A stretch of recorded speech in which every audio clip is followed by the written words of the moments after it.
The win streak is definitely on. The dominant streak is definitely over.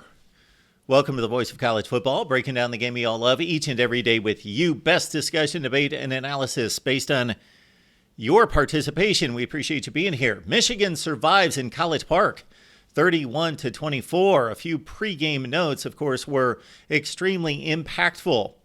The big narrative on this weekend, of course, for the entire season for the Maize and Blue, is that Jim Harbaugh was in College Park, but he was not a head coach on this day, but he did stay at a Holiday Inn.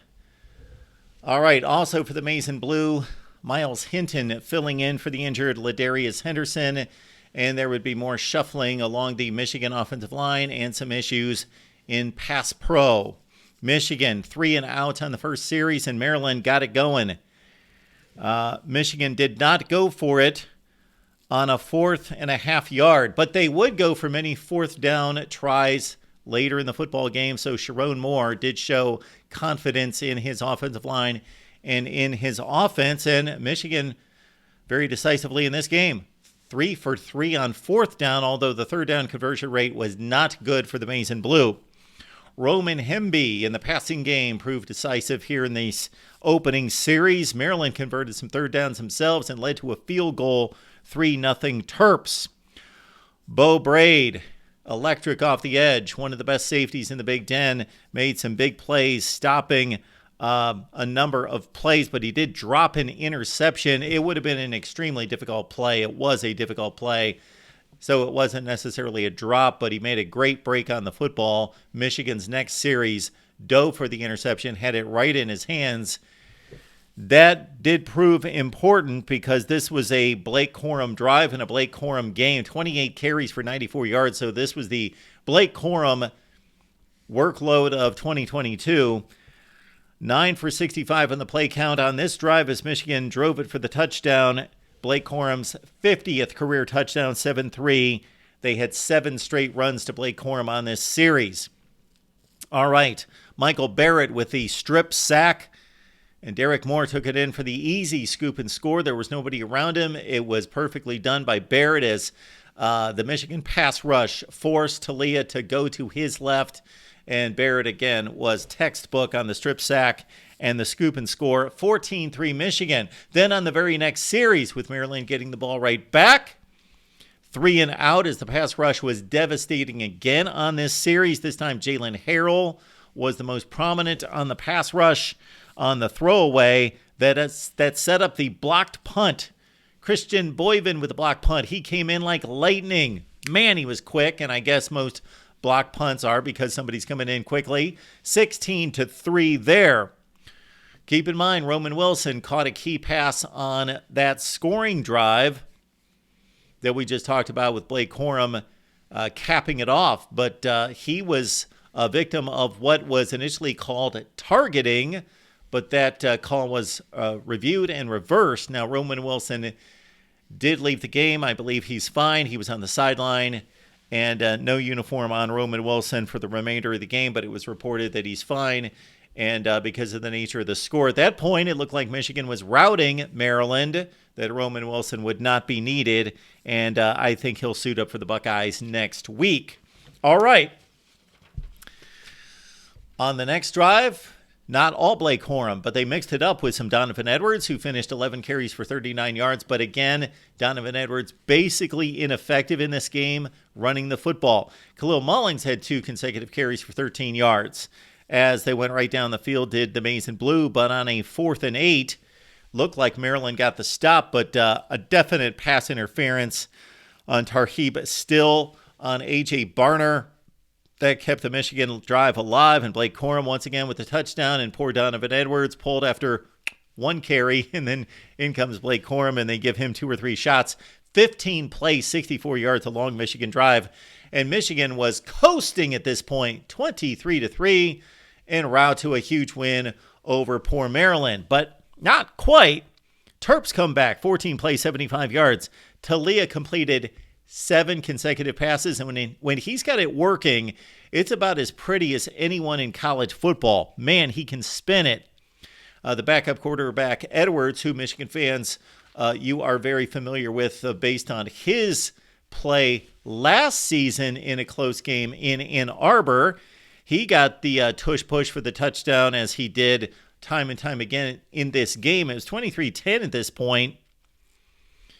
And then Michigan coming back. JJ with a nice throw on a 3rd and 6 to Colston Loveland, who got 3 catches for 36 yards to lead the Wolverines on this one. But as Michigan was driving down the field after Maryland cut it to 23-10, Terps keep the momentum on the red zone end zone interception by Jayshawn Barham, as JJ just basically stared down his target right in the middle of the field, held onto the football, and Barham made a nice hands interception as he leaped for this one. And first interception thrown by JJ since back in the Bowling Green game. Of course, that was the only game he threw interceptions this season coming in. The Maryland offense on that one drive looked good, but otherwise Michigan held them to -7 rushing yards for the half. Michigan led it 23-10, but the Terps had momentum with the big stop on the pick, plus, of course, the final drive touchdown. Then they came back with the football on the first drive, and Maryland went right down the field to make this thing interesting. 9 plays for 78 yards. Caden Prather, the West Virginia transfer, with a 34-yard reception. He had a roughing the passer penalty, and once again, Talia does the work. Edwards comes in for the 1-yard touchdown run, and it's 23-17. And then Maryland starting to show some toughness on defense. The short yardage defense came through. They get a 3-and-out. Next series, though, this proved decisive, and this is what basically gave Michigan the lead to stay, even though they were up at this point 23-17, is that Talia missed a wide-open Ty Felton, who just got number 12 to spin around and took down the field. Talia missed the throw. Now, the reason this is important is because even though Talia got the next play as a beautiful throw down the seam for the first down, that possibly could have been a touchdown to Felton.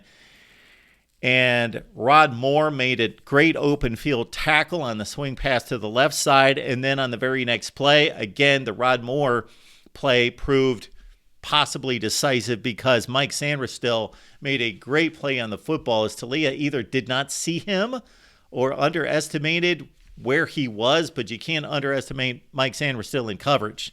The former wide receiver undercut the throw intended for Caden Prather, got the interception, and then JJ and the offense get going. Even though the Maryland man-to-man coverage in the secondary was excellent in this game, repeatedly, they get the conversion to Loveland on a 4th and 3, and then Samaj Morgan with a reverse on the touchdown run. He gets into the end zone. Great burst of speed by Morgan, the freshman, plus the body control getting near the goal line as he's able to spin his body, extend the football, score the touchdown 29-17. As they went for 2,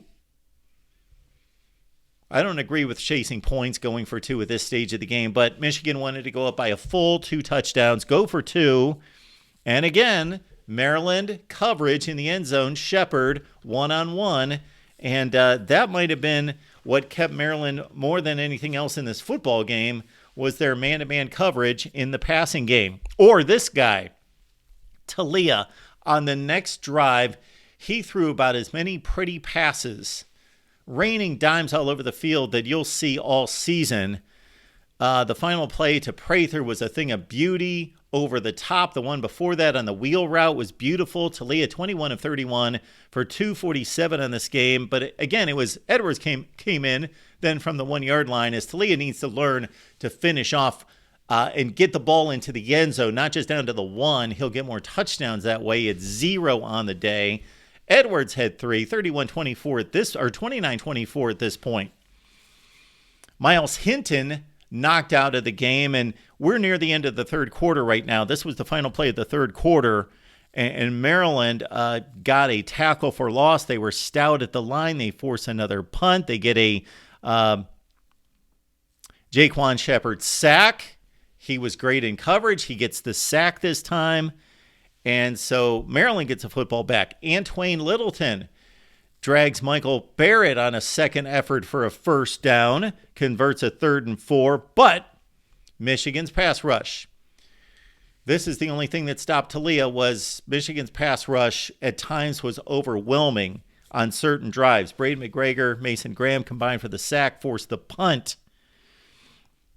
And then after getting the punt to midfield, Michigan up 29-24. Maryland basically has the momentum and had been outplaying Michigan for quite some time at this point. So Sharon Moore dialed it up, let JJ fling it downfield after getting the change of possession.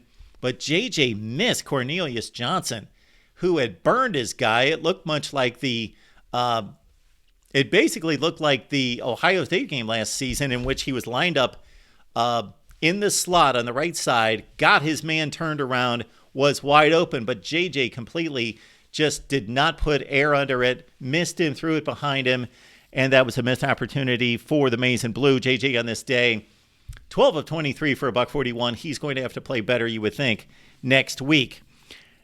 Then this guy that we've seen step up time and time again. He's been so consistent and such a force for Michigan defensively. Kenneth Grant, tackle for loss and a sack back-to-back. Think about this. Michigan's reeling on offense at this point. They're only up 5. Maryland gets a football back, and Grant goes for the tackle for loss. Then the sack, which forces a 3rd and 18.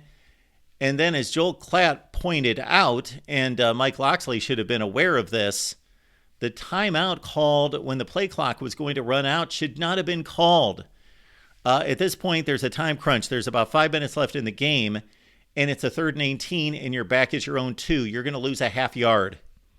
So they called the timeout. That proved possibly decisive. There's 5:38 left in the game. It was a half-yard penalty. It would have been. Talia throws the bomb. It was noted during the game a number of times by Klatt that the wind was an issue in this game, and Talia fired it down the left sideline, but the ball apparently hit a wall of wind, and Mike Sanderstill made another outstanding interception, so Michigan takes over. But offensive tackle hold, Colton Loveland with a drop, a rare drop out of him, causes the 3rd and 19. Donnell Brown with a big pass breakup for Maryland, forces a punt out of the Maize and Blue. But Tommy Doman with a beautiful punt. So he got a little bit lucky, but it was a beautiful punt. It was a great punt. I'm not saying he was lucky. I'm saying once it hit, the gunner had no idea where the football was. It hit and just stuck like a, I don't know, you golfers, 9-iron. The English was perfect, and it put Maryland there at the 1, which is, of course, a near impossible task to drive 99 yards for a touchdown against a Michigan defense. And on top of that, the Michigan pass rush had dialed it up at this point, and they were on fire. They forced the intentional grounding that I didn't necessarily agree with, but judgment call, a lot of vague wording in the rule. But Felton was 4 or 5 yards behind the play, behind where the pass hit. Don't like to see the game decided there. And that pretty much did it, because that caused a safety, because the intentional grounding was, of course, in the end zone, gives Michigan the extra 2 points to make it 31-24. So then Maryland's got to deliver the free kick. Blake Corum and the offensive line pushed ahead for a couple first downs that were extremely close, or the one first down that was decisive. There was a 3rd down play in which Maryland looked like they get a stop tackle for loss in the backfield, but Blake Corum spun out of it and got positive yardage, got close to the first down, and then on the 4th and 1, it was extremely close. Those measurements are the most inexact science in sports anywhere. I don't know if he got it or didn't get it, but the way Michigan's pass rush was playing, I don't know that it mattered. But Michigan survives in this one. Maryland was up for this game, ready for this game. Is the coaching uncertainty and the turmoil and the scandal and everything swirling around the players? We know that they were interviewed, some of them, this week. Did that have an impact on this game? We don't know. No one knows. We know Michigan won the game 31-24, 11-0 for the Maize and Blue. They complete an 11-0 season for the 2nd consecutive year. Don't know when the last time that's happened. Back-to-back undefeated regular seasons for Michigan.